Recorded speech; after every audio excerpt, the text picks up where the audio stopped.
এই যে এই যে আপনারা স্ক্রিনে এখন যেখানে দেখতে পাচ্ছেন, এই হচ্ছে আরেক সুদানির পোয়া। এই সুদানির পোয়ায় বাংলাদেশ ফুটবলটারে একদম মেরে ফেলেছে। কিভাবে আপনাকে বলি, দেখেন তার সময়কালে বাংলাদেশ ফুটবলের দর্শক তো দূরের কথা, একটা পাখিও বাংলাদেশ ফুটবল কিন্তু দেখতে যায়নি। তার অন্যতম কারণ ছিল বাংলাদেশের ফুটবলের একদম ধ্বংসাত্মক অবস্থা বলতে আপনারা দেখেন, বাংলাদেশ ফুটবলের যে অবস্থাটা ছিল তখনকার সময়ে, একটা প্লেয়ার ছিল না ভালো প্লেয়ার যার আপনি নাম বলতে পারবেন, এরকম একটা প্লেয়ার আপনি ওই সময় ছিল না। তার অন্যতম কারণ হচ্ছে ব্যবস্থাপনা যে এতটা খারাপ ছিল, মানে বলার বাইরে। এবং তিনি কিন্তু টানা বাফুফে সভাপতি ছিলেন এবং বিনা প্রতিদ্বন্দ্বিতায় কিন্তু নির্বাচিত হতে যাচ্ছিলেন, এবং তার কিন্তু সমালোচনার কোনো অভাব ছিল না। কিন্তু তিনি সব সমালোচনাকে পরোয়া না করে তিনি তার সিটে বসেই ছিলেন। এটা হচ্ছে সুদানির পোয়ার ইতিহাস। সে ফুটবলে আসলে কতটা উন্নতি করছে জানা নাই, কিন্তু তার ব্যাংক ব্যালেন্স আসলে প্রচুর উন্নত হয়েছে, এটা আমরা বলতেই পারি।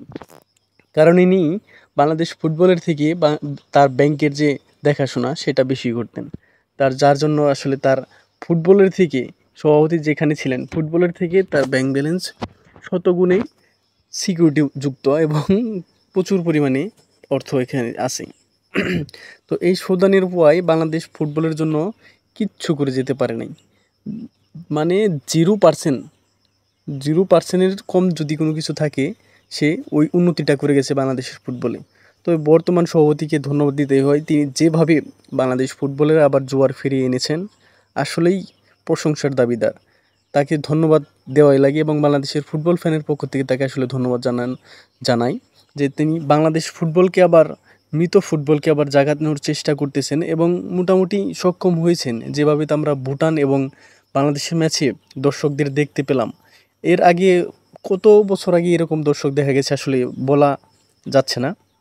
তবে তাকে আসলে ধন্যবাদ, তিনি এভাবে কাজ করে যাবেন এবং বাংলাদেশ ফুটবলকে হামজা চৌধুরীর মতো আরও ফুটবলার এনে এবং বাংলাদেশে পরিচিত করে দিবেন, এটাই আমাদের আশা। এবং ফুটবলে কিন্তু বেশি একটা সুপারস্টার লাগে না যে তাকে দর্শক টানতে। মনে করেন একটা, আমাদের হামজা চৌধুরী আমাদের বাংলাদেশে এরকম পরিবর্তন করেছে। হামজা চৌধুরীর সাথে সাথে যদি আরও কয়েকটা ফুটবলার আসে তাহলে কিন্তু দর্শকরা এমনিই মাঠে যাবে।